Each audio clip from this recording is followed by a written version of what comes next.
There we go. Wouldn't be a Frank uh wouldn't be a Frank Sriracha stream without me forgetting to do something. Anyway, for those that are just catching up on YouTube, this is me first look at the Fort Nokitoff video. I haven't watched this end to end yet. I did help do the narration for the Fort Nokitoff thing, but everything else is pure gobsmack. And yeah, this is going to be 100% genuine reaction. Yes, let's check it out. Several major fixes for a couple key parts of the game, with the hopes that these improvements can entice. Okay, I love the new art assets. I know I'm just waiting for a good idea to pop into my head to get Caster, to get like my face, or to get like the chicken face on top of this. Um, Actually, you know what? I might do that after the stream today. But yeah, the new art coming out of Alan Dilling is just so good. It's so good. Players to come back. Will that be enough to say? Okay, this one though for the monolith, I'm not completely sold on levitating rectangles. I like the runes that are on the side of them, and it looks very evil, very like red and black. Like this is very archetypal evil. Um, I think if I were to change the name, I would change it to like Sinister Library or something like that. Because this, to me, this looks like the spines of a bunch of books that are floating up and down. I would call it something to do with a library. Save the game? Well, let's talk about it.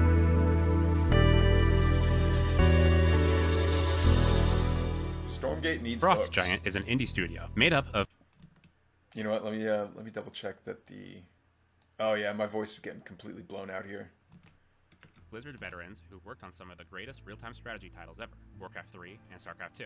They took their knowledge from working on those games and gave us Stormgate. Okay, I think this one's gonna work a little bit better. A spiritual successor to those iconic RTSs. Hey, filibuster. Entries in the What's genre up? have sought to pare down some of the more difficult traditional base building elements in an effort to court a larger audience. Stormgate seeks to stay more pure and pay homage to its Blizzard RTS lineage.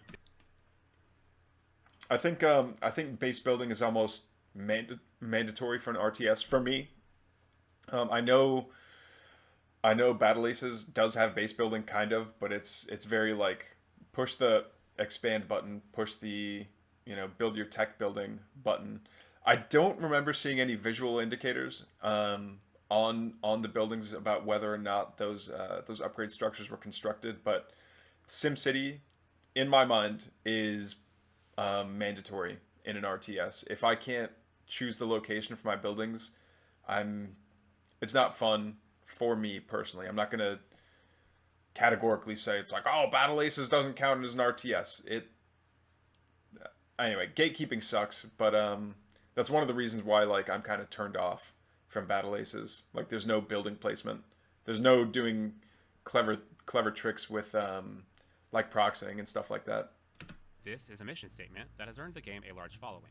Unfortunately, as we have seen, it hasn't been smooth sailing for the title. Frost Giant made some mistakes in their efforts to release it to the public as soon as possible. Stormgate game director Tim Campbell eloquently explains the situation in a blog post that released on the game's website in December. Those of you who have been following our journey already know that the past few months have been incredibly challenging for us, though they've also been deeply enlightening. We know that our early access launch didn't meet your expectations, or ours. We felt pressure to get the game into players' hands, but doing so before the game could make a positive first impression was the wrong move. Key areas of the game needed significantly more time to develop, and we released far too early. That mistake is on us, and we regret it. While this is a tough lesson, we've taken it to heart. Okay, I know a lot of people are like, oh yeah, it's unfinished and it should have had more time to cook. If you watch the Tim Campbell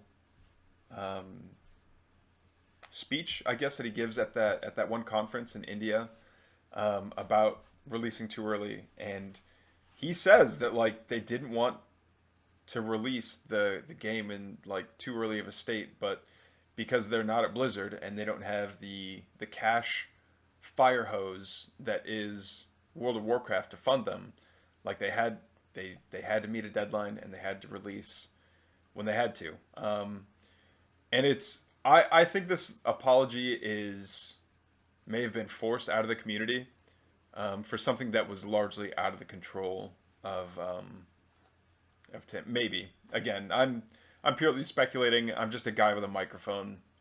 Do I know anything about the internal workings of the business? Absolutely not. But people shouting for an apology for something that maybe Frost Giant couldn't really control. I don't know. I expected a little bit more maturity out of the critics of the game, but or at least a little bit more compassion. Anyway, let's keep going. Moving forward, we need to give things more time to cook. Unfortunately, there's no save and reload in real life, and ever since we kicked off early access, we've been working hard to figure out our best path forward. Today, our team remains committed to delivering a Stormgate experience worthy of your time and passion. That I absolutely believe. There's no doubt in my mind that like the people that are working on Stormgate, no one's there just like punching a clock. Like Monk is super passionate about balanced stuff. Tim Campbell's super passionate about like the campaign and delivering like great co-op and great characters and great storytelling. And Alan Dilling is like, oh man, I have all these cool ideas for where to take the Infernal Host. Like people there are not like, okay, let's copy and paste. Oh, it's a demon. Everything has to be on fire. Oh, it's the we have to make the man with gun for the human factions. Like, oh, angels. Everything needs wings. No, it does seem like they genuinely are passionate about building this. In the face of all this criticism too, I gotta say that's a lot of they got some thick skin to keep moving forward with as much passion despite getting getting blasted with hate as much as they do. We believe that despite the rocky start, we can still achieve something great. Actually, well, okay, I say that, but what is going on with the O in Stormgate? There's two of these little swirlies that are going in the wrong direction. They're going in opposite directions. I could see the outside doing the sonic moves in one direction, and then the Eye of the Storm going in the other direction. That's fine. These two going the opposite direction, uninstalling. Along with this mea culpa, we received a lot of good news. Exciting new visual and gameplay redesigns, particularly around the much maligned Infernal faction. A completely revamped campaign with story improvements that should address some of the major concerns fans have with it. My only huge concern with the story right now was the fact that you see the events of the intro cinematic and then it skips to 20 years later, which is not great storytelling. It makes me not care as much. I don't know. I think if they had saved the cinematic, maybe towards the end of like the first Vanguard arc to be like, oh yeah, and this is what happened 20 years earlier. I don't know. There were just like a lot of relationships and a lot of events that were never explained to me, so I never developed that like emotional attachment to like the events that were going on or like why there's a conflict to begin with. I didn't care from the get-go. But there's a campaign revamp coming on, so I am optimistic. And further refinements to 1v1 gameplay, especially around the divisive creep camps, are all coming throughout this year. The most reassuring news for fans? The studio received a fresh round of venture capital funding, which should help the team get across the finish line, in spite of floundering out the gate. Will these big improvements and good news be enough for Stormgate's do-over to win players over? That is a huge question. I was very happy to see that they did get additional funding. Now the people that want to be like OSINT sleuths and like look into it's like, oh, what is Bitcraft and what were the terms of getting additional funding and all this stuff, like, go nuts. I do not care. I've posted this a couple of times in the Discord and at least once in the Reddit that like it's more interesting for me to talk about the game than it is to talk about the company. I don't play the game to like watch the storyline of the company. I play the game to enjoy the game. If you guys want to talk about like the company or whatever, go nuts. I think there's a good chance they will, as long as Frost Giant remembers something crucial. While there's a lot about Stormgate that needs improvement, the main thing preventing RTS fans from playing is that the gameplay itself hasn't hooked them. Until that happens, they would rather keep playing StarCraft 2 or other titles that they already enjoy. The game can never succeed until it wins those people over. And to do that, the gameplay will need to feel fresh and exciting. A good gameplay hook is defined by how fresh and exciting it is. I'm convinced that A slight disagreement here with Gobsmack. I think a good gameplay hook doesn't necessarily have to be fresh and exciting. It can be tried and true and something that like needs to be it has to feel like it's a skill that I'm getting better each time. Or it has to feel like because I played, something changed. Um, I have this man, what was that one game that Pirate Software was talking about where like there were just too many server resets where people could build up their characters and it would get deleted in like a month and then like it was like okay, why would I play that if everything gets deleted in a month? I totally understand server or ladder resets and things like that, but it's more important for me to feel like my skills improved um, than it is to be like wowed by spectacle. The biggest thing that I don't remember who said this quote, but it's the fact that people don't remember spectacle. People remember character and feel. Um, that's why no one rewatches the Transformers movies. That's why people like kind of rewatch MCU movies, but that's why Thanos was such a great villain. Like people were making memes about how relatable he is. Coming up with something like with a hook means that I need to be invested in either advancing my skills or in characters that I can like empathize with or that like whose plight I care about. Um, but that's what a good hook is to me. It doesn't necessarily need to be fresh and exciting for Frank Sriracha Jr. It doesn't, again, I'm not going to categorically speak for the entire community. That only when Stormgate has a strong hook to build its gameplay around will it become a phenomenon. The reason I made this video is that I have an idea that I think would give Stormgate that hook, so I'm sharing it in the hopes that it might inspire the developers while they're revamping the game. Wait, what was that? What was that we just saw there? Rare equipment, cursed weapon. This is for Fort Nokitoff. So I'm just catching up on chat. There's a lot of players hooked too. I'm one. I think the UX is way better than an SC2 already, apart from pathing annoyances. Yeah, the pathing is something that'll just get fixed over time. I don't think that's like an overarching design thing. And truthfully, if you want to know why I'm hooked because of the macro panel. I don't have to like do this weird, I don't know, like do gang signs with my fingers to try and like hit a key that's on the other side of my keyboard, or or I have to take my hand off the mouse to hit some random key. And I'm not going to spend 3 hours adjusting my hotkeys. The macro panel just works, and it is phenomenal.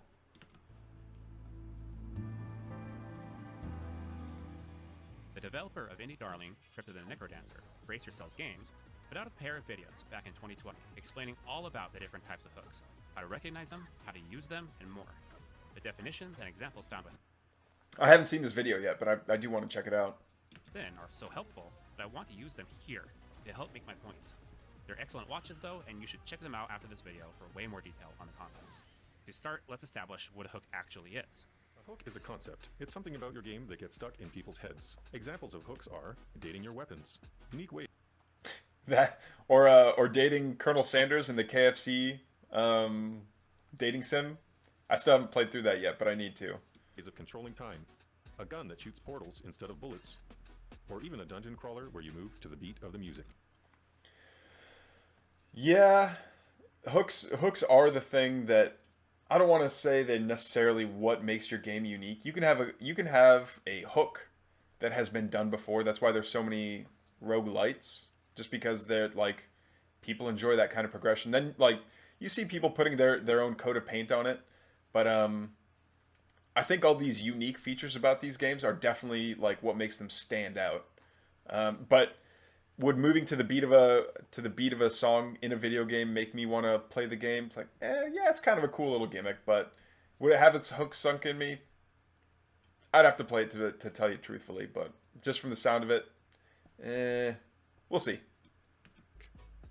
A hook is something that makes your game stand out. Now, Factorio had its hooks in deep into me, and I can't articulate why. And I know it spawned the whole genre of like factory sims, but Factorio had I can't put into words why it hooked me, but it did. It makes people remember your game. It makes people talk about your game with others. But what if your game idea is in a genre that is less viable? Maybe fans of that genre just play the same game forever without switching, so they may be less likely to try yours. If that's the case, then you need a very powerful hook to give you the best possible chance of capturing a large share of that audience. The video has explained that hooks are a great way to make your game stand out over the competition, and that you need to consider the market you release your game into. The line about fans of that genre playing the same game forever without switching describes the RTS genre to a T. New RTS games notoriously have a tough time in the genre, because fans of, say, StarCraft 2, Warcraft 3, or Age of Empires have spent a lot of time mastering the strategies within those games. Yeah, I will say that is one challenge that RTS has that other games maybe don't have. And I know Frost Giant said from the get-go, it's like, hey, we want to make the skill floor, we want to lower the skill floor and keep the skill ceiling high. So low barrier to entry, so you don't have to be some Mozart, Vivaldi, piano psychopath on the keyboard to be like decent, but you do if you want to like be competitive. And that's, I mean, welcome to game design. Like you want it to be easy for a new player to just pick up and start playing, but RTS is notoriously difficult for that because there's just things that you only get to do when you have some game knowledge. It's not as simple as a shooter where it's like, oh, click on heads to kill your enemies. Gun goes bang, shoots enemies. There is always going to be that small barrier of entry where you need some set amount of time to like get into it. I heard a lot of people say it's like, oh, if you want to play on the ladder in StarCraft 2, you have to have played like 100 hours in like, you know, customs or unranked or something like that before you actually hopped on the ranked ladder. 100 hours is a lot of investment to ask out of players before, like, I don't know. It also seems kind of gatekeepy, and like gatekeepers are one of my huge pet peeves where it's like, oh, well, that doesn't count as, you know, something that someone enjoys. Anyway, I'm not going to get on my soapbox about gatekeepers, but yeah, RTS definitely struggles with luring in new players because it's not as, hey, just pick up a controller and it's as easy as a Mario Party minigame. They're generally happy with them, and not in a hurry to leave them behind. So, hypothetically, what if we released Stormgate to early access without a strong gameplay hook, and without much that makes it more appealing than what existed before? That might be a recipe for the game to be poorly received. What's done is done, but now that Frost Giant is in rework mode, they need to be thinking about hooks. Okay, this right here, this moment when the Archangel does it, the meteor smash in this like zoom out cinematic was so cool. Like you can see the infernals over here getting like all the lighting effects happen. You see shadows like from the Vulcans and stuff. This just looks so sick. And to see like after seeing StarCraft get abandoned in, what was it, 2019, that they put StarCraft into maintenance mode. Like finally seeing something come out with, I don't know, this level of like, oh damn, this could be sick. That hearing that there was a new RTS come out had my interest, but this moment got my attention. Hooks, and whether Stormgate gets stuck in people's heads. But what sort of hooks should they add? First, a hook needs to be surprising or unique in some way. And second, a hook needs to be something that your game's target audience would find desirable. Now there are I'll agree with that. I can agree with that. two types of hooks: pre-play hooks and post-play hooks. A pre-play hook is something that takes effect before people have even played your game. A post-play hook is something that takes effect after people have played. Post-play hooks are more important for me. Again, all the advertising in the world won't make for like an unoriginal gameplay loop. If you have like really cool, I don't know, like case in point, if I saw that Archangel smash, and then I didn't like Stormgate's gameplay loop, then yeah, I would stop playing it. But luckily, I do like it, so I keep playing it. Played your game. It's something about the game itself that gets them talking. Let's look at a game that's a perfect example of having both great pre-play hooks and post-play hooks. Super Smash Bros. What is a pre-play hook? The Nintendo characters crossing over in a fighting game. That's the obvious one. But Smash Bros. Wouldn't be the massive franchise it is if it didn't also have a really strong post-play hook. The innovative and approachable King of the Hill based combat. Okay, so here's another part where I'm going to disagree. At the end of the day, Super Smash is a fighting game, and it doesn't need to be original to be a hook. Like the originality doesn't come from the gameplay itself. People have been fighting each other like with well-known characters from a franchise forever, but it's just the fact that they're doing it with items and with Nintendo characters that made it really interesting. And it turned from like a couch PvP because it started with N64 to, I mean, now you can do online play, but back in the day it was awesome because you could sit down and there were only so many things that your character could do. It's like punch, like you had your A and four directions and your B and four directions, and that was it. So again, like hooks are very important. I'm not saying that they're not important. I'm saying that like, does everything need to be like brand new and super unique and like, no, you don't need to reinvent the wheel each and every time. You can like put a really cool spin on something that's already been done and it can work just fine. Super Smash Bros. Probably would have been popular if it was simply a clone of Street Fighter with Nintendo characters. What did I just say? That formula worked pretty well for the Marvel vs. Capcom series. But because series creator Masahiro Sakurai is a visionary, that game offered something wholly new and different from any fighting game that had ever existed before.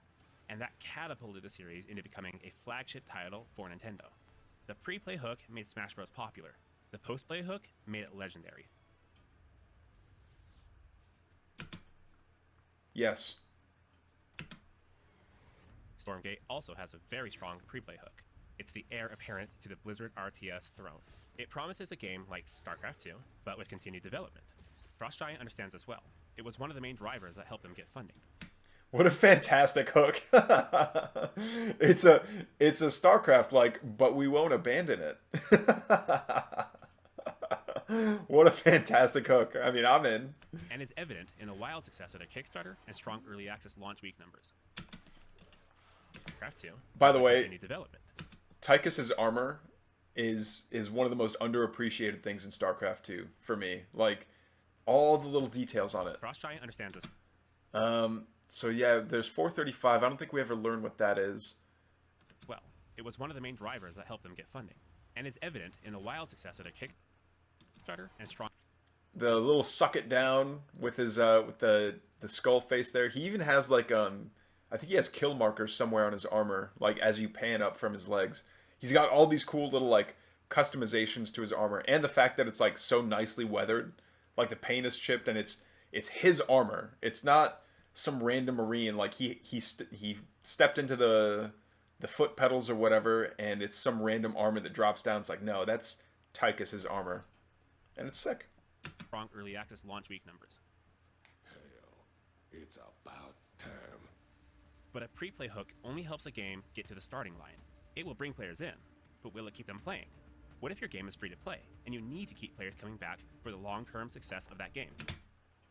The pre-play hook for me was that that this was that it might be the Doom RTS. If Doom had an RTS, that it might be like this. There's angels fighting demons, and humans are like caught up in the mix. I know it's a very tired and very like worn out kind of a story, but like to be able to do that with the level of like, there's the potential for that level of brutality, honestly, in an RTS, and like have that pacing and still have kind of that art style. That's what like made me raise my eyebrows. Like, oh, this could be pretty sick. That's the importance of a strong post-play hook. Without one, players may come check out the game, and they might even enjoy what they play, but you're not as likely to keep them around long-term. The evidence that Stormgate doesn't currently have a post-play hook is in the numbers. If the game was hooking players, we'd see many more playing currently, even in its unfinished state. Okay, so Agree to disagree there. I think the post gameplay or the post gameplay hook is there. It's just not. It's unfinished. Okay, so I guess it's not there. It's just unfinished to me. So what about the upcoming changes? Will those give Stormgate that post-play hook? Maybe, but a lot of those changes are more geared towards refining the anchors that the game already has. You also need solid anchors. An anchor is something familiar about the genre, and you need anchors as well as hooks if your game is going to sell well. You want your game to contain many desirable things: great graphics, audio, game feel, etc., as well as most of the expected genre tropes. So anything that your audience expects from your game, that's an anchor. A hook only applies if it's unique to your game and surprising. Based on that, let's analyze whether upcoming Stormgate changes can work as a hook. The factions. New factions to play are refreshing after years of StarCraft 2, and Stormgate has really pushed the boundary with a few of theirs. Okay, let's go back here. Not a fan of the fursuit scout. It looks like yeah, not a fan for me personally. I was also initially I hated the Vulcan. I hated the fact that like there was this like semi-realistic musculature going on with the arms that looked like they were like that molded rubber that you put over machinery to kind of like dampen it in case someone smacks it. And I, for the longest time, because I never paid attention to it, thought that this was like a quad barrel chain gun that you've seen, you know, a million times somewhere else.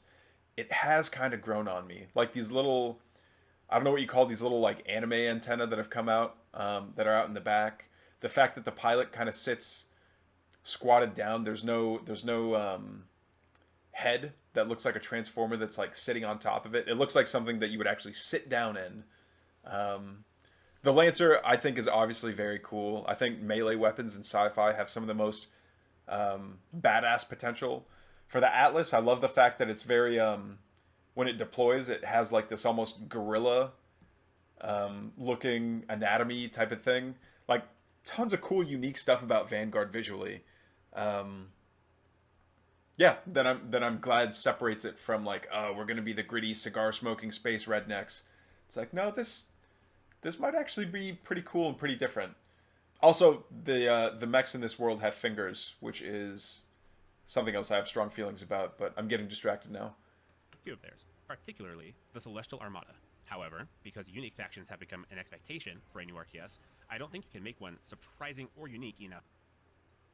This is pretty cool. I don't know in an RTS that I've seen the headquarters structure flying around, as well as the fact that it doesn't turn. It looks very imposing as it's moving around, and it just like doesn't change its orientation as it moves. Like if I'm immersed in the scenario and I saw like say I just imagine myself on Secluded Grove or something like that. What I would expect from a War of the Worlds like alien invasion that's way technologically superior to us is something that doesn't need to change orientation. It's very like very imposing, very like, yes, it doesn't change direction, but you'll never understand why because you're just a stupid human.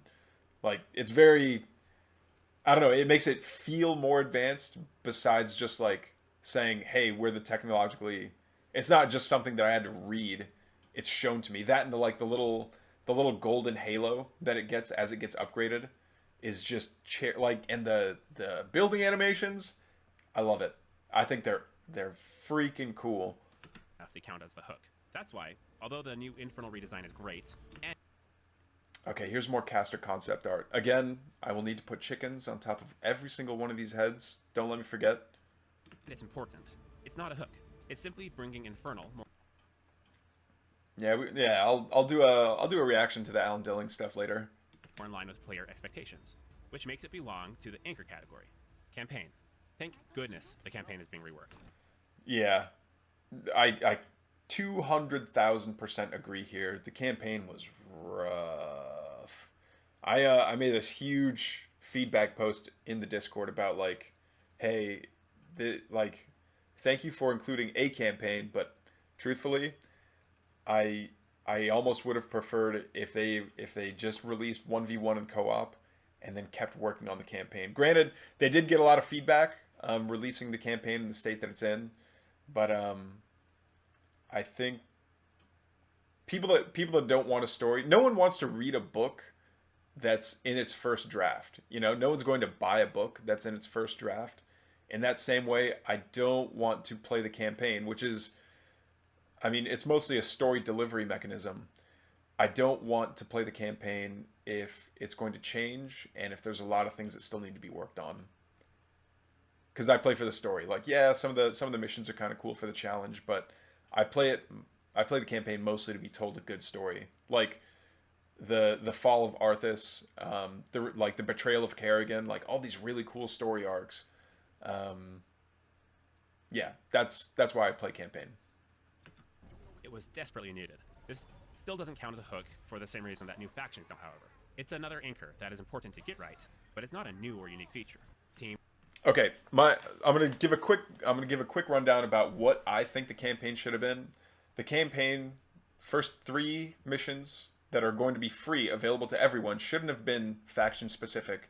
There should have been 1 mission per faction, and it all takes place like immediately after the cinematic, where it's like, okay, cinematic happens, or like right around the time of the cinematic. Mission 1 is Vanguard. You build up your base. They give you a single bob and say, hey, there's a doomsday cult that's coming to shut down or destroy the Stormgate. We have to like build up defenses because we need to turn on the Stormgate to save the world. Mission 2, and then the cinematic plays. Mission 2 is you play as the Infernals. They're trapped on Earth now after the Stormgate closed, and they're just establishing beachheads, at one of the locations where they landed. And then you start off with a single imp that just gets vomited out into the jungle, and then you work your way all the way up through the tech tree, kind of like what you did with the Vanguard. You start with 1 bob and you work your way all the way up the tech tree. Mission 3, the last free mission, is Celestials. You start off with a single morph core, turns into an arc ship, and you work your way all the way up the tech tree to be like, hey, new infernal invasion detected on Earth. Let's go check it out. And then, that introduces each of the races. It tutorializes all of the tech for each of the races, and it introduces the story. Anyway, that could be like its own 2-hour video. Team Mayhem. Team Mayhem is Stormgate's upcoming 3v3 team mode. This mode is an interesting blend of RTS and MOBA gameplay with. So I have been playtesting this. I'm gonna see what Gobsmack has to say about it. Heroes brought into the mix, and a core structure that each team must destroy for victory. It's designed to be a super casual way to enjoy RTS gameplay, with each faction given only a few units they can build and simplified macro mechanics. I remember the video that Tasteless put out, and he said you have to appeal to a casual audience if you want your game to do well. And I agree that this kind of a mode is absolutely necessary. If the intent is now.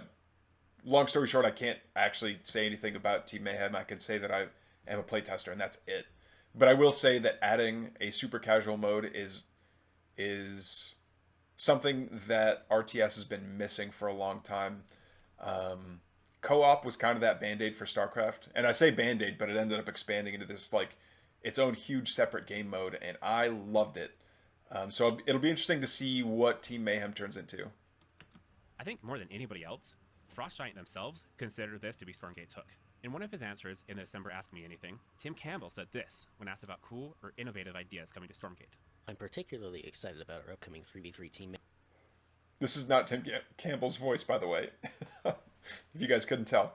Mayhem mode. It's a departure from traditional RTS, and we're having a lot of fun with it in our internal playtests. In some ways, it could be compared to a MOBA, teams of heroes working to destroy one strategic structure, but it still retains resource collection and armies from RTS, though those have both been simplified to some extent. So here's another thing. On top of Celestials being like the super wacky, like, the really weird race, they're also willing to experiment with a new game mode that hasn't really been done before. So they're not. This isn't like someone making a Minecraft spin-off, or it's like, oh, hey, here's your 200th shooter to come out this year. Or here's, oh, look, it's the quarterly Assassin's Creed release. It's like, no, they're actually like, they're willing to like go out and do very different stuff with the genre, We look forward to sharing more as we get which I really appreciate. further along with the mode. For what it's worth, what they've shown us in the development blog posts and in interviews has certainly been new and interesting, and I can't wait until they've developed it enough that it's available for the public to try.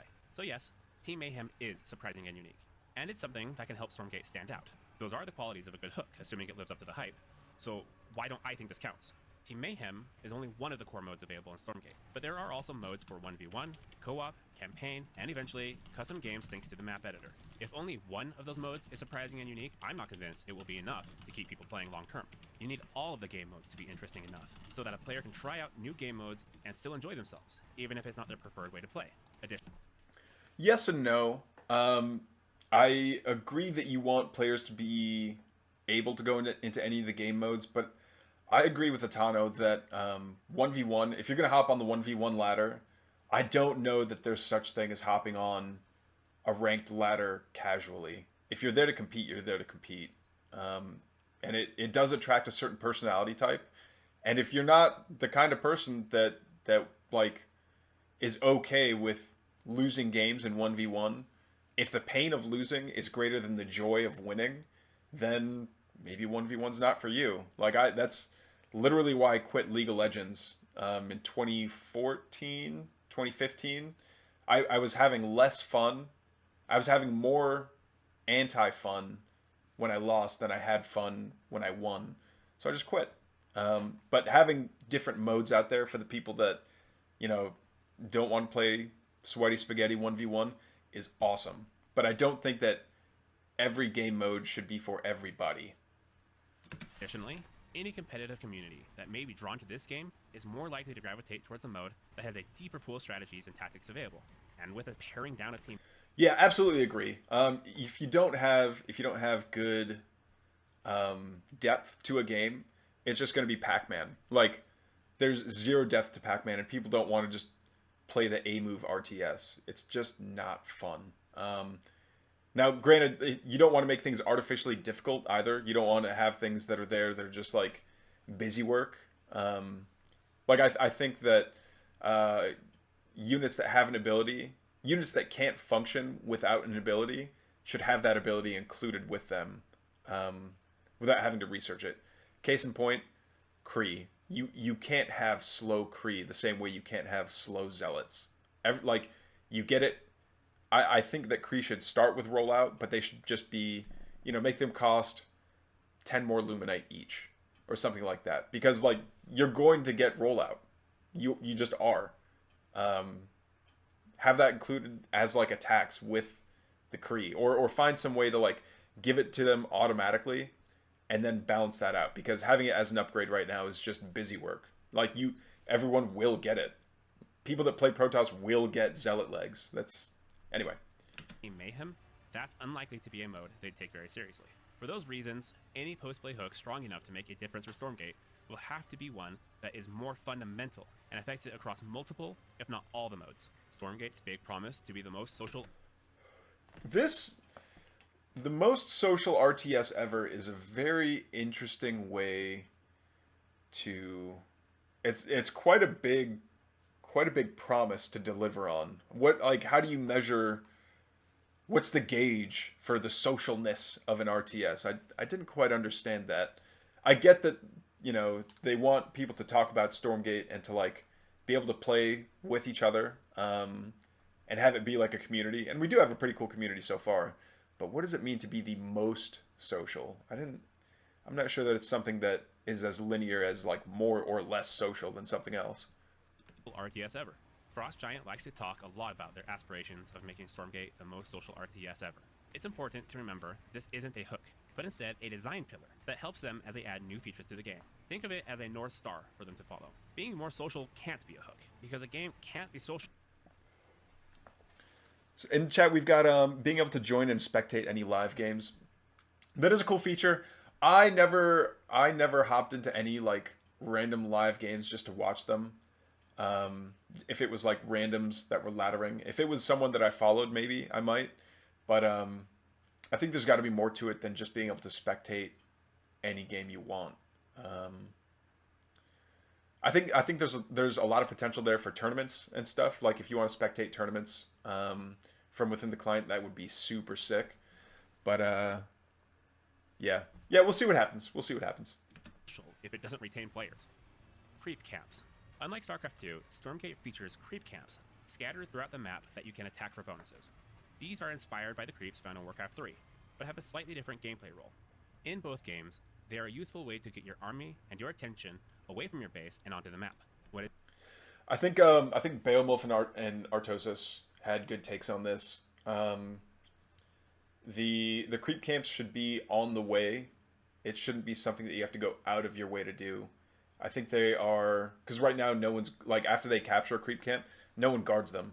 No, at least not enough to, like, like the benefit that you get from it doesn't justify spending money or leaving army units there to defend it right now.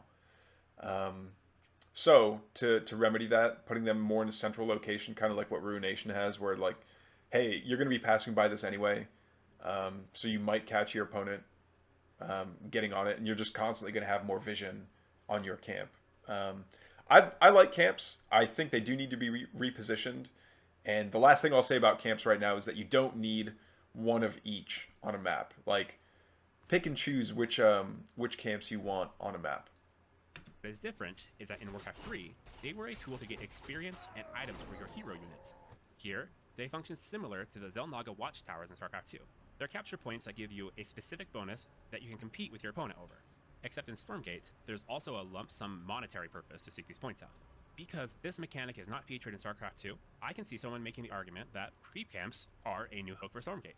I don't think the current implementation feels hooky enough, though. They're important, Yeah, agree. but they don't feel important. When you watch a match, you don't really see players fighting over the capture points much. Often, they'll be content to let their opponent Getting that cabbage. just take it from them. Players are instead more interested in the lump sum of resources they gain from killing the creeps than the unique capture points those creeps guard. Because Yeah, right now that is something that's very true. That I think is spot on. Like the money that you get from killing the creeps is a lot better than the health regen of 1 HP every 2 seconds that you get from a health camp. It's just it doesn't have enough of an impact right now. But I get that you don't want the pendulum to swing so far. You don't want to give like a 10 HP per second regen, because then having to like fight someone for that camp, they can just like sit there on that camp and they'll live forever. But actually, now that I say it, like if they're gonna sit there and camp on top of a camp and not defend their base, that does kind of open things up. Maybe what's missing is that the buffs aren't buff enough.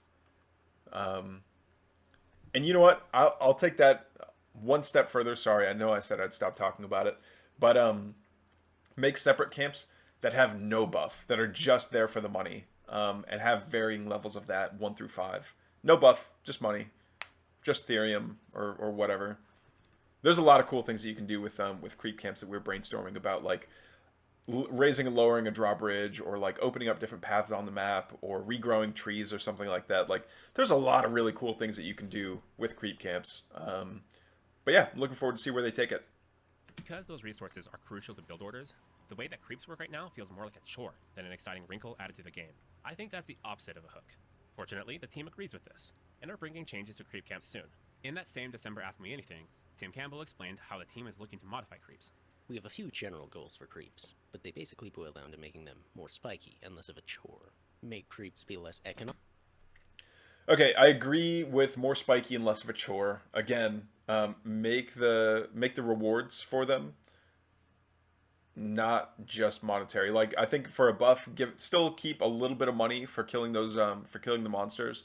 But right now on Isle of Dread, I've seen it a couple times where like it literally becomes a chore. It's like, okay, now you have to move your death ball over to the other camp that reset, and by the time you do all the camps that are on your side of the map, the first one has already reset and it's up to the next level. So you can feel productive continuing to take camps, but it's not interesting gameplay to watch.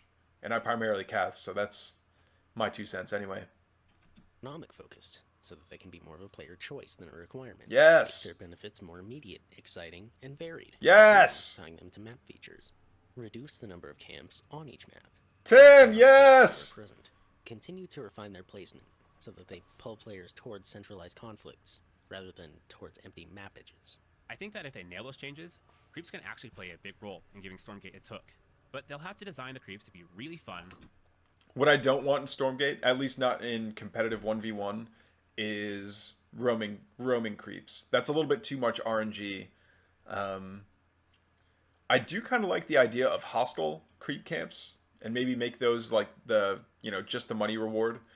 But I don't want to have to worry about creep camps that wander around, and it's like, oh well, I might run into them, and if they get into the middle of a fight or like block units or something like that, it'll turn into this. People aren't going to like it. And really exciting. As it turns out, a big part of the hook idea that I'm going to share involves creep camps, and how to make them feel that way. So, we've seen that Frost Giant is putting a lot of work into improving Stormgate's anchors, but it still needs a hook. A hook won't come from solid anchors, and without that hook, the game can't draw players away from games that already... God, I hated siege tanks so much. I hated them. It was so much like, hey, you have to come and attack me, and I'm gonna sit here and turtle, and come and get through this tank line if you can. And then it just became the contest of like, oh, we'll make an even longer range unit. It's like, all right, how do you engage that one? We'll make an even longer range. It's kind of like power creep in I don't know, pick a TV series or pick an anime. It's like all right, now the next thing has to be even stronger. The next thing has to be even stronger. It's like, no, man, go back to like the Dragon Ball formula where like, you know, you can go to like different areas and have different antagonists that are just different. It doesn't have to be the linear stronger or weaker. Anyway, nail those anchors.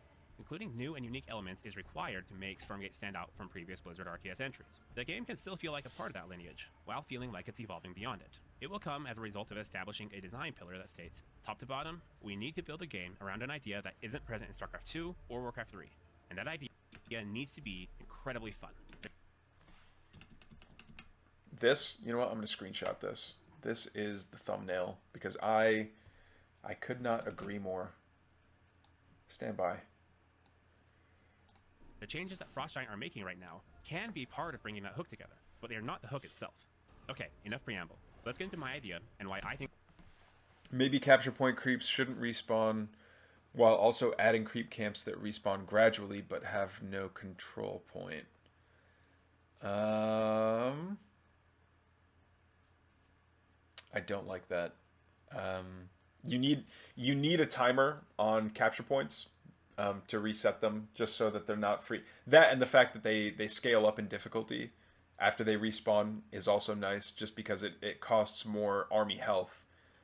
Army health becomes the currency that you exchange for controlling that creep camp. And it also needs to reset just so like one player doesn't control it for the entire game. Also adding creep camps that respawn gradually but have no control point. I think that's a good idea for like just the pure money camps. But as long as they don't roam. Roaming creeps, I just don't like the idea of. I think it's the right direction for Stormgate. Remember that this isn't going to be the thing that gets players interested in the game. That's already being accomplished by the game's pre-play hook. It's pedigree. It's instead meant to be the thing that keeps players coming back, because it's so fun and fresh, and what will be the thing that encourages positive word of mouth. So, what is this proposed hook? What in God's name have we done? I've boiled it down to a couple sentences. To encourage improvisation and strategic thinking in players, maps should be dynamic battlegrounds that bring them into conflict with their opponent over points of interest. These battlegrounds will morph and change as a result of those conflicts, offering new strategies and tactics over the course of a map. I love it. So let's break that down a little bit. You want to encourage strategic thinking. If you want to encourage strategic thinking, you have to subtract from RNG. You can't like dream up or theory craft strategy around things that are happening randomly. Maps should be dynamic battlegrounds. I love it. I think there's not enough. It doesn't even have to be like destructible terrain, but being able to interact with the map or interact with like the phase of the game that a map will demonstrate. Like maybe if there's a big battle that happens somewhere, leaving the wreckage of a tank somewhere. I mean, with no collision, of course, or anything like that. But or even if there's like rock pathways, if there's like a big rock bridge, if there's too much combat that's happened on it, it'll crumble. Give me something that will actually shift how the match plays out on the battleground. Like understanding terrain, I think, is a huge part of strategic thinking. Next one, dynamic battlegrounds that bring them into conflict with their opponents over points of interest. Agree. Points of interest should encourage conflict with your opponent. Battlegrounds should morph and change. Yep. As a result of the conflicts. Yep. Offering new strategies and tactics over the course of a match. Absolutely. Have the map reflect the events of the game, and it doesn't even have to be that long of a game. I don't want it to turn into this 4x grand strategy. It's like, oh yeah, because we lost the battle of whatever, we no longer have access to XYZ. You could have it be little things too. Just have it be like, have it be a characteristic of the map, not necessarily of the different factions that are playing. An oft overlooked part of the evolution of Blizzard RTS is the evolution of multiplayer map design. Warcraft 1. Oh, be still my beating heart. All the fighting in Warcraft Orcs and Humans took place on a flat plain. Warcraft 2 then introduced water, bringing naval combat and sections of the map you couldn't traverse without it. StarCraft brought the fighting to new levels, with cliffs and ramps. But then they took away our naval combat. Warcraft 3 introduced 3D terrain, shallow water, creeps, and neutral structure. Warcraft 3 was such a big, like, it was this, like, huge, it was like a monolithic moment in RTS where, like, not only do you have cliffs, and you have flying units, and you have heroes, like, you have, like, I mean, just the introduction of hero units was, like, heroes that would gain experience the more they fought was such a cool, like, way to introduce RPGs into RTS. And then there were towers and damage types and items and vendors and, like, yeah, to me, Warcraft 3 has probably had the largest impact, I would probably say, in shaping what RTS is today. In my humble opinion. I've never been big on, like, the AoE series or AOM or anything like that. But, yeah, for me, like, Warcraft 3, like, it opened a lot of doors for potential. These map design improvements were a part of making each game feel like a huge step forward from the last. You might say they were a crucial aspect to the gameplay hooks of each entry. On the other hand, the major advancement of StarCraft II multiplayer design was never any new map mechanic. Its major step forward was esports. Every aspect of the game was meticulously crafted to court the massive Korean Brood War scene and expand that. Yeah, it was very esports focused. Anyway, this is a Stormgate video, not a StarCraft video. To the rest of the world. This includes map design. By every metric, this was a successful effort. StarCraft II basically created esports. However, a focus on Brood War created esports. Esports was a double-edged sword for the game. One of the drawbacks that has plagued the game to this day is that map pools can be somewhat monotonous. They tend to favor macro-focused maps with maybe one gimmick to keep a map from being a total copy-paste of previous designs. Melee Agree. Map design has gotten so stale. And I know they tried to, like, spice things up with destructible rocks or regenerating rocks or slow fields, fast fields, air slow fields, and things like that, but it does feel kind of gimmicky. Map designers were really limited in the ways that could make maps dynamic due to the rules and expectations of the competitive scene. This was true in spite of StarCraft II having the most powerful and robust trigger system ever. The sorts of maps that could be designed were a far cry from the sorts of maps that were allowed. I will concede this point. It like the StarCraft II map design tools were, yeah, they were the Ferrari. They still are the Ferrari of map design tools. To be designed. I think most players, even professional ones, would agree that maps could stand to be a little more interesting than they were in StarCraft II. If Stormgate took a much more...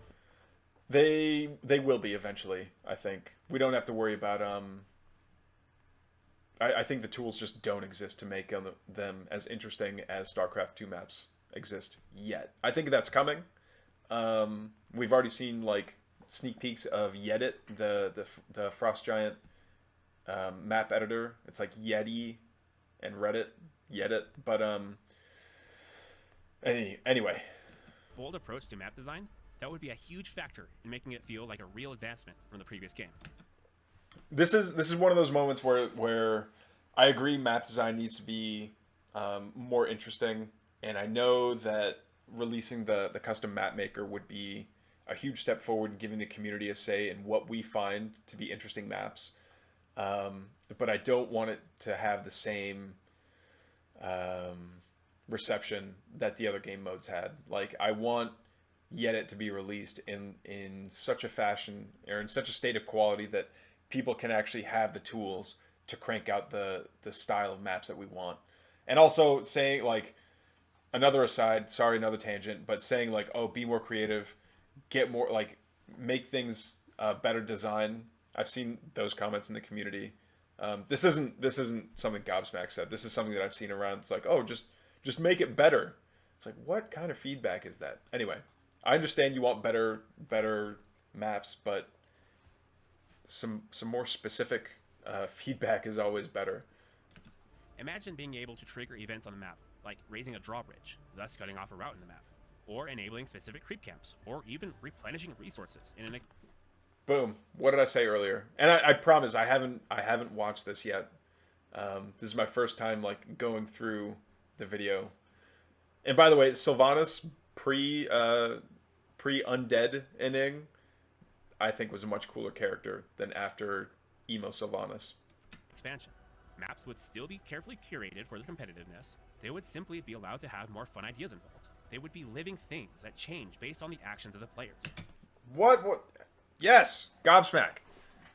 Thank you. All enabled through the trigger system that already exists in the game. You can pair these new dynamic maps with compelling creep changes, and allow the creeps to change the map and vice versa. You can actually place creeps so that they feel more tied into the map itself, and not simply random spots to bring your army to. And you can design new types of creeps that encourage players to fight over specific points of interest. Finally, to promote engagement with these systems, we would need to create a new incentive for going after creeps and unique map elements. I have a pretty cool idea for this too. So the hook has 3 parts: objective-based map design, creep camps worth defending, and exciting rewards. Together. Yes for 2 and 3. Number 1, as long as the objective is kill your opponent, I agree. They'll create the most engaging multiplayer. If victory on a map is decided by something that isn't destroying your opponent's base, that is more of a custom game to me. Map design in RTS history, and one part without the rest would result in something much less rich. Alongside this video, I'm releasing posts in the Stormgate Discord channel feedback forum that will cover these parts in much greater detail. Maybe too much, but I'll give you an overview here, courtesy of a proof of concept 1v1 map I designed in StarCraft 2's map editor called Fort Nokitoff. If you guys haven't seen the amount of work that Gobsmack put into Fort Nokitoff, you need to check it out. I think I'm going to skip over this part just because it's my voiceover, and listening to my own voice on a reaction channel seems very like Spider-Man pointing at himself meme. So I'm going to skip over that, but the amount of detail and effort that... You know what? No, we won't skip it because this is cool map design ideas that maybe Frost Giant will pick up on. But yeah, like the sheer amount of effort that Gobsmack put into this is actually insane. It's the most effort I've ever seen anyone put into, like someone that's not working for Frost Giant, put into giving detailed recommendations with like demonstrable ideas where it's like, oh, here's my idea and here's how I put it into this custom map. There's no one has done anything like this before Gobsmack.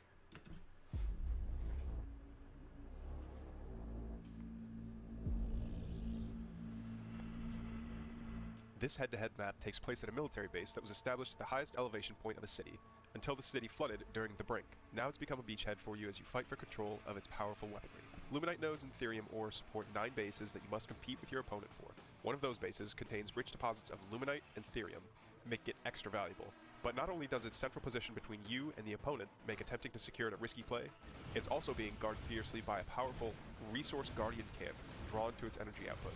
Major Galt's forces have established camps all over the territory surrounding Fort Nokitoff. These Marauder camps are hostile and will attack anybody that ventures too near them. However, Galt has outfitted his men with Sigma tech. Is that the nerf? Yeah, nerf hammer. Units auto attacked by wielder lose 1 auto attack damage for 5 seconds. Stacks up to 5 times. That's funny. If you can eliminate them, you can take the equipment for yourself and outfit your forces with it. This could give you the upper hand against your opponent. That Warcraft 3 level up noise lives rent free in my head. Like if someone played that as their like text notification, I would be friends with that person without having ever spoken a word to them. Occasionally, the scavengers in Fort Nokitoff will send scouts from the scout barracks to fortify Marauder camps. If scouts find an empty Marauder camp, they'll occupy. I like that little effect of the route that makes its little like a guitar shape around the center of the map. That will level up the camp, making it harder to defeat. On the other hand, this leveled up camp will come with even more powerful equipment. You'll have a choice to make. You could allow these camps to be reinforced, or you can intercept the scouts to prevent this. There are also scavengers guarding Sigma armories. Liberating those buildings would allow you to produce better equipment to outfit your army with. Choose the equipment you want to produce and wait for it to finish. Do this with caution, because your opponent will see that the armory is active and may try to force you away before the equipment finishes. I like this idea, just because like it alerts your opponents like, hey, this thing, like the buff is about to happen for your opponent. You want to get over there and try to prevent the buff or try to steal the buff. And it also makes interesting counterplay for the person that's going for it, because it's like, okay, I know this is going to alert my opponent that the armory is active. Maybe I pick, a terrible item to pop out, or maybe there's like, the squeaky toy item that you can select, and it still costs resources to build, but it baits your opponent out, and they're gonna spend army trying to get to that item, but it ends up being just a little squeaky toy. I don't know. I think there's a lot of cool potential with this. Since anybody can take the equipment once it's finished, that would just result in you paying to outfit your opponent's army. Once you've built a force strong enough, you can attempt to take on Fort Nokitoff. It is defended by a gate and turrets. Break those down and you'll have a massive force greeting you on the other side. It'll be a difficult Look at that. Gobsmack made all this. It's beautiful. fight, but the rewards will be He didn't make the assets, but like he made this map, and it looks incredible. worth it. Not only is there lots of equipment to be looted, Fort Nokitoff also contains a force field generator. This key structure powers a force field blocking access to the coveted Sigma V10 fabricator. Destroying the generator removes the force field, making this map's powerful fabricator available for use. But that's just when your troubles begin. Either team is now free to... That's something else that I don't think we've touched on yet in this video, is that the amount of assets that were available in StarCraft 2 to make cool maps like this. Like, here's the missile silo, here's a lot of different flavors of palm tree. You had the Odin, you had different flavors of Thor, you had a lot of units that were never in either 1v1 or in the campaign. A lot of co-op units. There were a lot of cool different skins that you could use in the editor. Like the StarCraft 2 editor was sick. It still is sick. But I think that's one of the keys to having a good editor in Stormgate, is having a lot of assets to play with.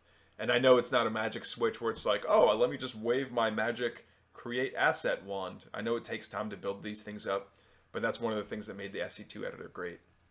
to attempt to defeat the Fabricator camp. Once you defeat the creep camp guarding it, you can use the Fabricator structure to produce special units for you to add to your army. On this map, the Fabricator produces V10 ion rocket launchers. These are specialized artillery that carry a single ion rocket, a missile with a payload capable of leveling massive sections of a base. The camp is guarded by Major Galt himself, but once he's defeated and the camp has been captured by a team, the Fabricator begins construction. This takes a while, so a countdown will begin. During this countdown, both teams can attempt to take control of the capture point. Whichever team has control of the point at the end. I like the fact that I like the idea of countdowns that can be seen for like major objectives, that can be seen by both players, even on the minimap. I don't think it's necessary for every camp. In fact, right now, the camps in Stormgate, I don't think should show ownership colors through the fog of war. But for something like of higher importance like this, I do like it. Because it does kind of encourage conflict. It encourages the players to come together and control that point by the end of the timer. I think that having to chase an objective to unlock another objective seems, to me, it's a little bit convoluted. Not convoluted, but it's a little bit chore-y. But yeah, it seems like you're playing the map more than you're playing against your opponent. Having to like unlock objectives by doing other objectives seems a little bit too close to it, like a co-op or a campaign mission, for it to be in a 1v1 map. It is a cool idea though. End of the countdown gets control of the V10 when it finishes construction. Because of the devastating power of the V10 rocket launcher, both teams will want to fight tooth and nail for control. But losing the V10 isn't the end. Victory can only be achieved if your enemy surrenders or if you completely eliminate their structures from the map. Even if your opponent secures the rocket launcher, they will still need to escort it to your base. This gives you a chance to destroy it before... Yeah, having something to defend after that fight is also huge. What I would worry about is if people understand just how powerful, like if this is meant to be like a game winner or a big, something worth like, hey, you have to kill the objective to unlock the next objective, then you have to defend that objective, and then after that fight happens, like this is basically meant to be a game-ending mechanic where it's like, okay, we've been fighting. Here's what's going to break the stalemate. It's this really powerful thing that only one of us can have. I think after the fight for control of that thing, that's when you'll see GGs, and you won't actually see people using that thing anymore. Because whoever lost that fight, unless they can remax instantly, they're just not going to have an army to defend with. So I guess I do like it, the fact that it is a game ender and it prevents stalemates. It just seems like the game will be decided long before the V10 gets there. Or they fire the ion rocket. The team controlling the V10 rocket launcher can move it anywhere they want and fire wherever they want within a radius of the V10, as long as they have vision of the target point. Once fired, the rocket has a large travel time before it lands. So the difference between the V10 in Gobsmack's idea versus the V5 that exists now is that the shot that it fires will be player controlled. It's not what Delors is saying, where it's like, hey, someone's going to throw down a supply building, and then it just gets caught. It's supposed to be player controlled. An indicator will show where and when it will make impact. While this is only a few moments, this delay gives both teams a chance to move away from the impact area before it hits. While the rocket deals enough damage to destroy pretty much anything within its radius, everything outside will remain standing. If you take a bad hit, there still may be a chance to rebuild and prepare for round 2. This, I don't know. If you manage to go through all the hassle, oh wow, I just noticed that these hatcheries with the green eyes kind of look like Deku's. They look like Deku scrubs from Zelda. Anyway, I think I'm so sorry I said that out loud. If you get the V10 rocket launcher, it needs to be a game decider. There were enough opportunities for exchanges and combat and fights and like all this positioning and stuff. Make the V10 the stalemate breaker. Like if someone gets it, it should like maybe not one shot their command structure, but it should be one-shotting production structures. When the Fabricator camp has come off cooldown, and another V10 is up for the taking. In the end, the goal is the destruction or surrender of your opponent, however you achieve it. It's entirely possible to win without ever taking down Fort Nokitoff. You can win with 1 base or 5. You can win thanks to a sneaky drop, or with an army wielding every piece of equipment from every creep camp on the map. So let's go back to that, because I am playing this at 1.5 speed, so it is going by pretty quickly. That's a lot of extra stuff on top of having like solid RTS fundamentals of, there's going to be damage types, there's going to be movement speed variances, there's going to be spells that your army casts. This to me feels like almost too much detail. Not too much detail, but there's too many mechanics going on to keep track of. They're interesting, but it's almost I would not remember to do all this stuff unless it was its own, unless Fort Nokitoff was its own game mode. Honestly, Fort Nokitoff seems like it would be a really, really sick, like Heroes of the Storm kind of thing, where like there's different camps you can run around and get money at. You can go to like one of the side objectives and spend some of those like your in-game coins to get a buff or an item or something. But to have like a base building RTS on Fort Nokitoff, don't get me wrong, I see the bases, I see the expansions and all that stuff. It just seems like there's a lot happening here. All that matters is that you achieve victory, whatever it takes. Unfortunately, Fort Nokitoff is not playable at this time, since I don't know how to do all the trigger work that would be necessary to get it up and running. Maybe someday. That's another thing. Being able to create a map editor or a game editor in Yedit that makes understanding how triggers work usable by the people that want to create maps is not an easy task. The developers that are making Yedit, making sure that it's user-friendly, have quite a task ahead of them. So I'm glad that they're taking their time, and I'm really excited for for Yedit to come out. But I totally get why it's taking a long time to come out. You want that to be very usable if you want people to make good content with it. This map is designed to show off how a 1v1 map can work when designed around our proposed hook. Let's go over a few of the unique features of this map and how they relate to the hook. The implementation is specific to this map, but the principles could be applied to all sorts of unique maps. The key thing to remember with our hook is that it's about bringing players into conflict over points of interest. Maps in Stormgate should have one or two big ideas that center gameplay around them. These should promote both strategy and improvisation. They will also encourage players to leave their base before they've been able to get a maxed out army. I think the other thing that you have to wonder about is, okay, let's say that you scout that your opponent is going for an objective on Fort Nokitoff. When do you as a player feel secure enough that your home base can defend an attack from your opponent, that you can spend time and army health to go secure an objective, especially something that's like kind of a higher level camp like Fort Nokitoff itself? Like if you need to go kill Major Galt with your army, you are going to get your face punched in by your opponent's army that's just going to go attack and win, because you're not going to have an army after that. And if you do still have an army after that, then maybe the objective is too easy. I worry that splitting attention too much by things that are too difficult will take this... It'll make people not want to engage in this extra stuff that you have going on the map just because they don't want to lose by pursuing the map objectives. You know what I mean? I think the people that would like play the game straight up might have too much of an advantage than the people that are going after the objectives. The bases in Fort Nokitoff are highly defensible, and one of the counters to that is the new V10 Ion rocket launcher. Its power is tuned in such a way that if a player is turtling too much, the Ion rocket will simply negate any work that player has put into those defenses.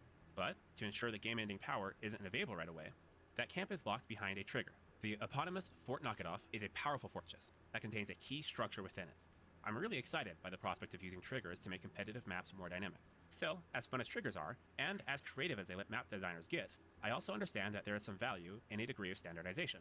Key structures allow us to incorporate triggers into competitive maps in a structured way. By tying triggers into a specific thing you need to do, destroy a building, players can carry game knowledge from map to map and still enjoy the fruits of more dynamic map design. And for Nokitoff, there is one key structure, and that is the force field generator. Despite the name, destroying that key structure just activates the fabricator count.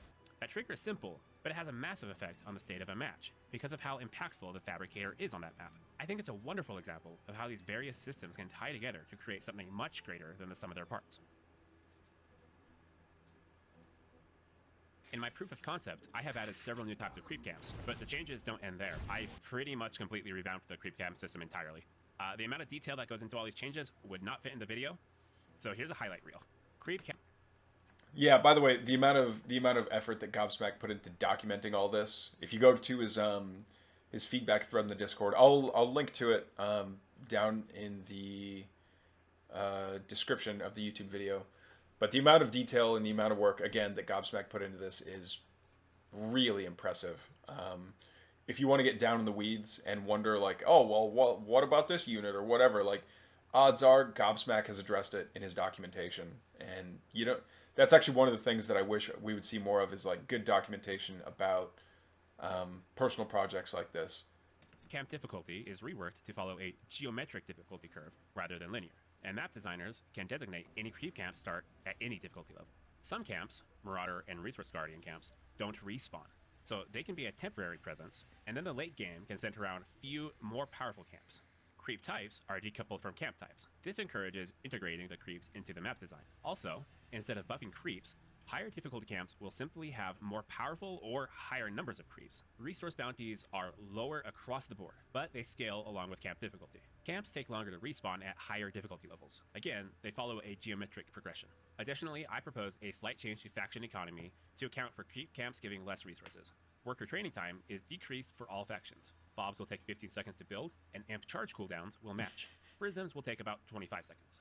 And then, there are the new creep camp types. On the one hand, you have Marauder camps and Resource Guardian camps.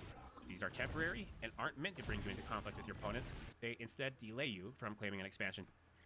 That having something that gives resources that doesn't force you to go towards your opponent is the creep camps that we have now. I don't know about that. Too easily, or give you a temporary. Having really strong creeps though that are guarding valuable expansions, or like this one's actually a really good example. Not only is it gold minerals, but it's pretty defensible. It's up on a cliff right there. Something that is easily defendable and has like very rich resources, or has like, imagine a base that had double luminite and double therium, but it was guarded by something extra strong. Like on Secluded Grove, instead of a ring of trees, imagine it was like 4 skull squishers in the middle. So if you want it, you're in for a fight. But you also reap the benefits of like it's super defendable, and you know your eco goes brrr. Opportunity to gain equipment and resources. And then there are the new armory and fabricator camps. These camps are powerful, and so to gain the rewards from them, you have to put yourself at greater risk. Unlike all the camps in the current iteration, these camps require you to stay near them for an extended period of time to gain the rewards from them. Designing the camps this way encourages players to fight over them. I'll note that Fort Nokitoff also includes health and luminite camps, and those still. I do like that. If you want the benefits of something, you have to stay there for it to unlock. It kind of forces you to defend it instead of just like, oh yeah, I captured it, and now I can just get passive therium and I can walk away now. Work like their current iterations. So the map essentially has 3 distinct types of camps: temporary marauder camps, passive luminite camps, and active armory camps. Knowing when to use each type and where is what will make for a well-designed map. I think it's pretty striking how well my ideas for creep camps mesh with the changes the devs want to make. The one thing about my concept that doesn't totally fit with their plans is that Fort Nokitoff doesn't have less creep camps, but more. This is because many of the creep camps are temporary, and they exist in such numbers to give players opportunities to gain equipment, which I think in this example, if you're gonna like sprinkle creep camps all over the map, then I think it's okay to have some of the creep camps that just straight up never respawn. They're just there as a one-time, money grab, and then you just never see them again. That I'm okay with. which leads us to the final piece of our hook puzzle. It won't be possible to create points of interest on the map without giving players reason to go to them. One of the flaws with the current creep implementation is that camps don't succeed at this. It's worth going to them for the resource reward, but not worth continuing to fight for them. So not only does this concept include camps like the V10 Fabricator camp, those give game-altering rewards in the form of a giant nuke that you can drop on your enemy, but it's also giving players more exciting, immediate rewards for going for camps in the form of equipment. Equipment are items that have special effects. These items can be picked up by any unit, and that unit will then benefit from the special effect. So I know there's an inventory system already in the campaign, so it exists in Stormgate, but I don't know that I want an item system in 1v1.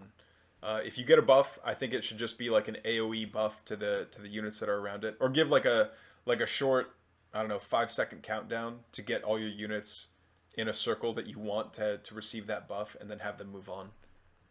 These effects can range from damage increases, or at least like some kind of buff that isn't affected by purification or one of those things that can like remove buffs from your opponent. Like if it's something that you earned that way, then maybe keep it. Maybe not. I don't know. I think that would be something to play with, just because being able to remove buffs from your opponent is pretty trivial for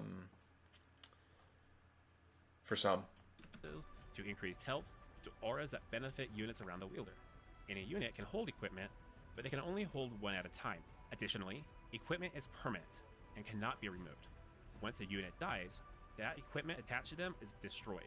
When attacking a creep camp, you may... Yeah, if the equipment is attached to the unit permanently and it disappears when they die, then to me, that's a buff. It's just a buff that never expires. find that one or more of the creeps are outfitted with equipment. You can tell which by the glow effect it gives them.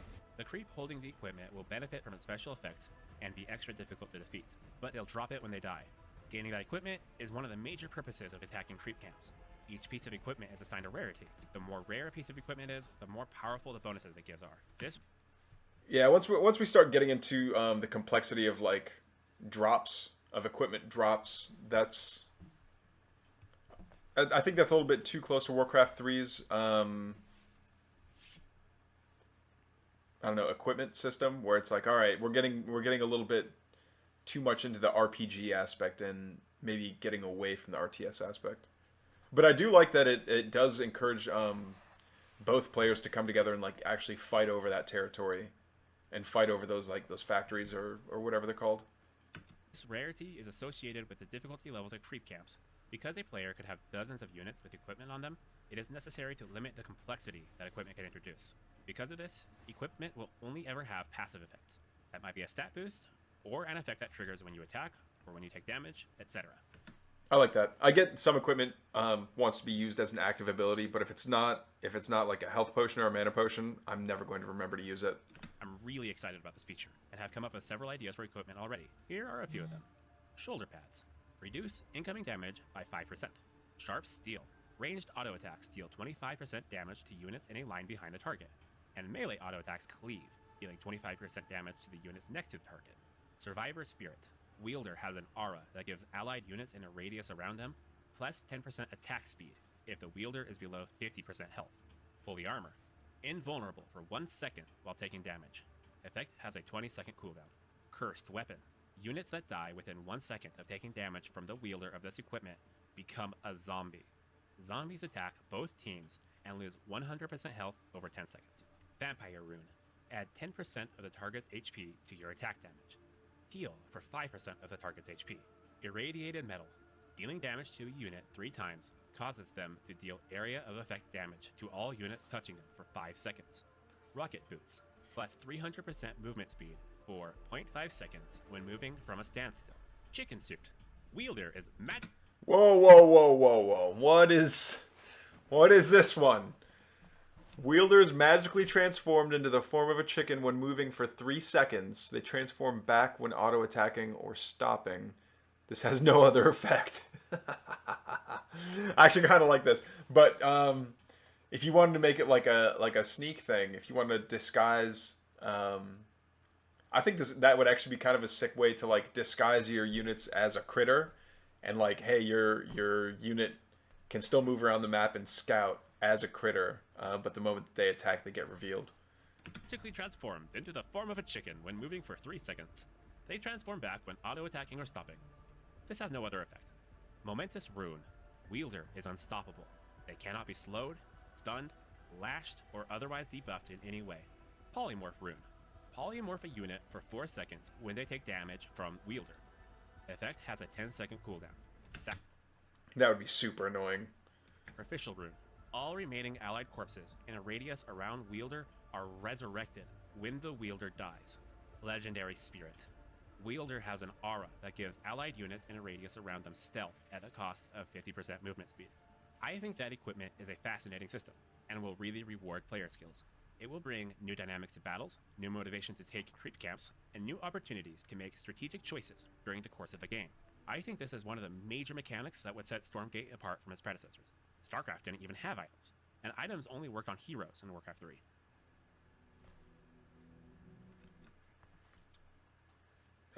So after seeing all that, I think the philosophy behind Fort Nokitoff is spot on. You want to encourage conflict between both players in competitive play. And I think individually, a lot of these mechanics are really cool. I think when you throw all of them into the same map, it gets a little bit like custom map-y, which is cool. Like I would absolutely play this as a custom map if it was every single mechanic added in all at once with every single creep, and like, oh, you have to control Fort Nokitoff to unlock the fabricator for the V10, and then you use that against your opponent.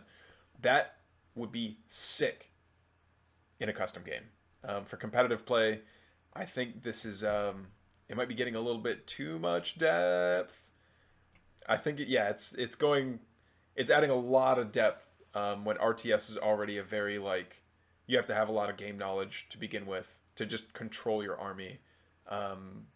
Never mind the strategic decision making that comes with, you know, which units do you want to get a buff? When do you want to go after the big camp and Major Galt and all that? Like, I think it is like there are a lot of really cool ideas here, but for competitive play, it might just be, for me, an individual, Frank Sriracha Jr., a little bit too much in the depth department. I think that remembering to design the game around a powerful hook will be super critical to its success. Because I think Stormgate is so cool, And because I believe in Frost Giant's mission, I'm really invested in seeing the game succeed. That's why I wanted to share my thoughts on hooks and my ideas for a strong gameplay hook. If there's even a small chance that this persuades a dev... Is this what we're looking at right here? Is this the rock climbing wall that people were getting so upset about? I don't know. At Frost Giant to focus their efforts around a powerful hook, then it's absolutely worth it. Additionally, I'm really proud of my efforts on Fort Nokitoff and the ideas that went in. And you know what, Gobsmack, you should be, dude. This really is like the coolest piece of like fan-made material that I think I've seen so far from the Stormgate community. Easily the most amount of effort that I've ever seen put into a project.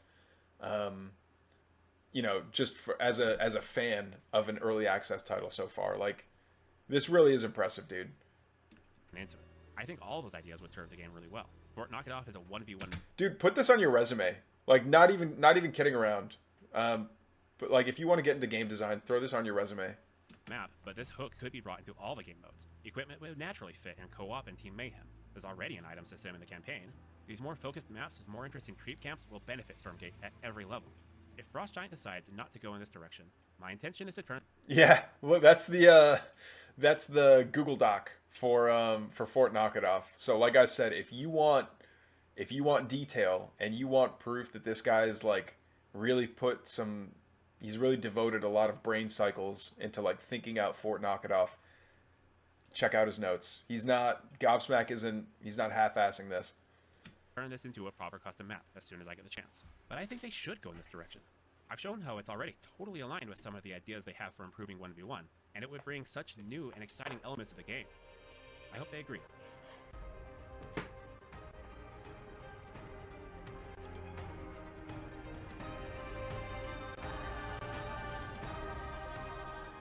Nice little outro sequence If you're there. interested in more details on the Fort Nokitoff concept, check out the posts that I've made in the Stormgate Discord feedback. Okay, and that's kind of the end of the video. Gobsmack, hats off to you, man. That really is impressive, and I agree with a lot of the things that you had to say about Stormgate's direction and about hooks and anchors. Yeah, I think this was you brought a lot of interesting ideas to the table. I didn't agree with all of them, but no, man, the amount of effort that went into making this is really impressive. So yeah, man, I really do hope that we see Fort Nokitoff come to fruition one way or another. But yeah, the creeps are gonna get redesigned. The visuals are getting redesigned in Stormgate. Like, there's a lot more coming, I think, and I am still bullish on the game. I totally get that people don't like where it's at right now. That's totally, you know, if the game's not for you, game's not for you. But I'm still like very bullish on it. I think it's going to be really good. I'm already having a lot of fun with it, and like just seeing them improve more and more and more. Yeah, has been really cool, and I think they're going to continue to do that. And I think they've got, you know, enough. Again, I don't like talking about the company more than talking about the game, but I think they've got the legs to go the distance and turn out a really fantastic game that I'm going to enjoy playing. So yeah, that's the end of the reaction video. I'm going to leave a link to all of Gobsmack's stuff in the comments.